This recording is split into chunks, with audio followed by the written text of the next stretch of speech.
CNN news Bharat में आपका स्वागत है। मैं हूं आपके साथ वैशाली। विगत 15 दिसंबर से उत्तर प्रदेश आशा वर्कर्स यूनियन के आह्वान पर प्रदेश की आशा एवं आशा संघ कर्मी अपनी वर्षों से लंबित मांगों को लेकर जिला अध्यक्ष शिल्पावती साहू के नेतृत्व में आशाओं ने सेठ दामोदर स्वरूप पार्क में इकट्ठे होकर धरना प्रदर्शन किया और मुख्यमंत्री को संबोधित ज्ञापन मंडल आयुक्त को दिया। अध्यक्ष शिल्पावती साहू ने कहा कि अनिश्चितकालीन हड़ताल पर है। आशा कर्मियों का कहना है कि राष्ट्रीय स्वास्थ्य मिशन उसकी नौकरशाही और सरकार द्वारा लगातार अनदेखी किए जाने के कारण उन्हें ये कदम उठाना पड़ रहा है। 23 दिसंबर को शासन द्वारा मांगों पर विचार करने और शीघ्र वार्ता बुलाने का आश्वासन दिया गया था, लेकिन अब तक कोई ठोस पहल नहीं हुई। उल्टे आशा कर्मियों को डराने, धमकाने, वेतन रोकने, अपमानित करने और उत्पीड़न करने की शिकायतें सामने आ रही है। कई स्थानों पर पुरुष अधिकारियों द्वारा महिला आशा कर्मियों के साथ अमर्यादित व्यवहार किए जाने के आरोप भी लगाए गए हैं। इसी बीच प्रदेश के उप मुख्यमंत्री द्वारा की गई एक आपत्तिजनक टिप्पणी से आशा कर्मियों में भारी आक्रोश है। उनके बयान को लेकर प्रदेश की कामकाजी महिलाओं ने भी नाराजगी व्यक्त की है। क्या नाम है आपका? मेरा नाम मंजू पटेल है, आशा संगठन की मंडल अध्यक्ष हूँ। हमारी सबसे पहली मांग ये है सरकार से, हमारी जितनी भी आशा बहना हुई उनको राज्य कर्मचारी का दर्जा मिले, 21,000 रुपया वेतन मिले। दूसरा मांग है हमारी यही है, जो सरकार बार बार हम लोगों को धमकी दे जा रही, जो 60 साल के बाद कोई भी आशा कार्य क्षेत्र में कार्य नहीं करेंगे। अगर हम लोग उनको वेतन नहीं दे पा रही तो हम लोग उनको कार्य करने से सरकार को रोकने को कोई भी अधिकार नहीं होता है। हम लोग अपना अधिकार मांगने आए, हम लोगों को राज्य कर्मचारी का दर्जा दे, 21,000 रुपये वेतन दे।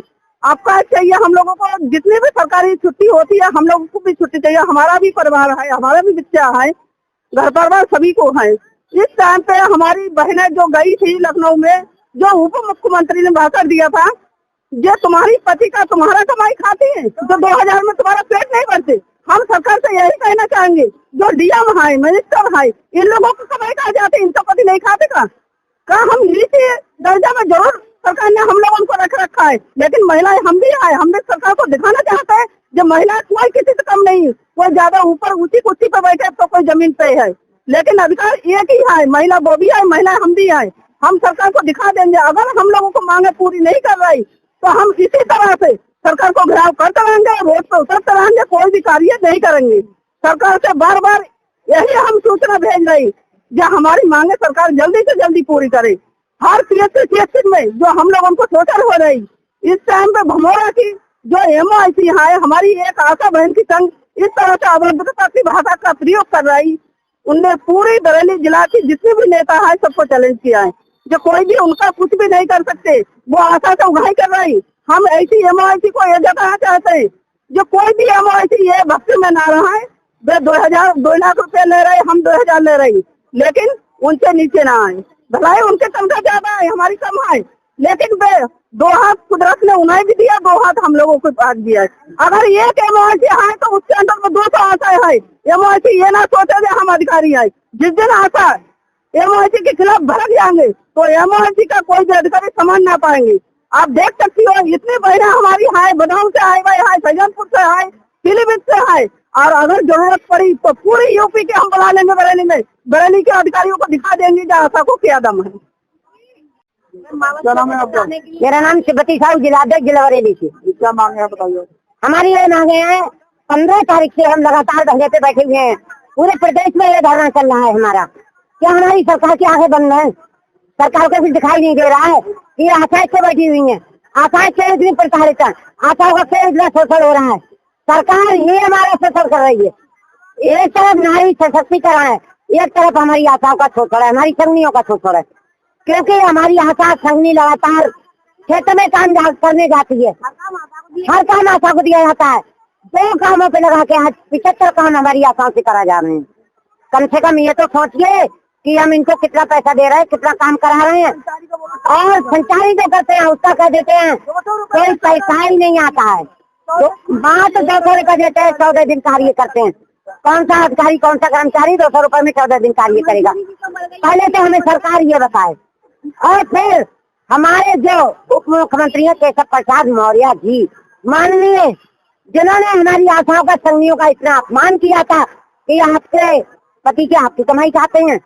एक बात बताइए, शर्म आनी चाहिए ऐसे मंत्री के लिए कि हमारी आशाओं को और संघियों को इस तरीके से उनका अपमान किया है। उनको संसद में माफी मांगनी चाहिए। आशा से सभी से माफी मांगे। केशव प्रसाद मौर्य, क्योंकि हम काम कर रहे हैं, कार्य नहीं केशव प्रसाद मौर्य कर रहे हैं यहाँ पे आके, ना ब्रजेश पाठक कर रहे हैं यहाँ के, कोई कार्य नहीं कर रहा है। हमारी केवल सरकार से लड़ाई है, ना कि हमारी किसी मंत्रियों से लड़ाई है। मंत्री इंटरफेयर क्यों करते हैं? हम कम से कम 26,000 लेटर दे चुके हैं आज तक, लेकिन हमारा कोई लेटर योगी जी के पास तक नहीं गया। क्यों हमारा लेटर गमन कर लिया जाता है?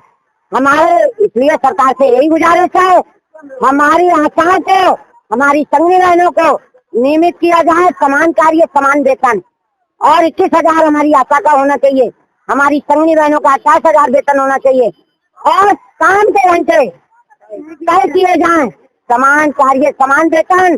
अगर सरकार ये करने को तैयार है, हमारे अधिकारियों से, पदाधिकारियों से, स्टेट से, प्रदेश से, उनको बुला के वार्ता करे। अगर सरकार वार्ता नहीं करती है तो आज ये जनसैलाब देख लो। मैं जिलाध्यक्ष सुब्बती साहू कहना चाह रही हूँ, इस सैलाब के माध्यम से मैं पूरे प्रदेश के बरेली में इकट्ठा कर दूंगी अगर ये जरूरत पड़ेगी तो। ये सरकार को करना पड़ेगा, और सरकार से मेरी यही गुजारिश है। क्या नाम है आपका? जी, मेरा नाम डॉली वैसे, मैं जिला बदायूं से जिला प्रेसिडेंट हूँ, और मैं सरकार से आगे फिर उन्हें जताना चाहती हूँ कि सरकार ने हर बड़की महिला के लिए मैटरनिटी की छुट्टी 6 महीने की दी है, लेकिन आशा बच्चा पैदा करने के बाद 11 दिन के बाद उससे फील्ड में उससे बर्थ लिया जाता है, और किस तरीके से मजबूर करके कहा जाता है तुम्हारा तो बर्की क्या है, जो लिस्ट बना दो, तुम्हारा तो बर्की क्या है, लाभार्थी बुला दो, तुम्हारा तो बर्की क्या है, गर्भवती बुला दो, तुम्हारा तो बर्की क्या है, किशोरी बुला दो। ऐसा अनाचार, अत्याचार ऐसी सरकार में जो सिर चढ़ के बोल रहा है। 14 दिन 200 रुपए में 14 दिन का सर्वे करवाना, 20 दिन का सर्वे करवाना, वो भी मात्र 200 रुपए में, इतना भर्ती करा के संचारी संक्रमण से जूझ कौन रहा है? आशा है। हमारा लक्ष्य था, सरकार ने जो लक्ष्य दिया वो आज हमने लक्ष्य पूरा किया। मार्च मृत्यु, शिशु मृत्यु दर था, आज हमने 97 पॉइंट कम किया। तो इसलिए आज सन 2006 में भी 600 थे। आशा के एक और दर्द भरी कहानी बताऊंगी। सन 2006 में भी 600 थे, सन 2026 में भी 600। इसकी पीड़िता दूसरा क्या है? दूसरा वेतन लागू हो गया, पेंशन योजना दूसरी लागू हो गई, 8वां वेतन लागू हो गया। अगर उन्हें नहीं करना है वेतनमान तो 1% पे जो आशा को दलाली कराते, तो 1400 रुपए लाभार्थी को दो, 600 रुपए आशा को दो। पहले तो ये तय घटाए दलाली का। दूसरी बात, 300 रुपया लाभार्थी को देंगे तो 150 रुपया परिवार नियोजन की आशा को देंगे, ये तय घटाए आशा का। इसलिए भ्रष्टाचार को बंद करें और दलाली का तय घटाएं। सबका साथ सबका विकास का जो नारा दिया है, इसलिए आशाओं को नियमित वेतन कार्य के घंटे तय करने होंगे उनको, और नहीं इसका परिणाम आने वाले समय में उन्हें देखना पड़ेगा।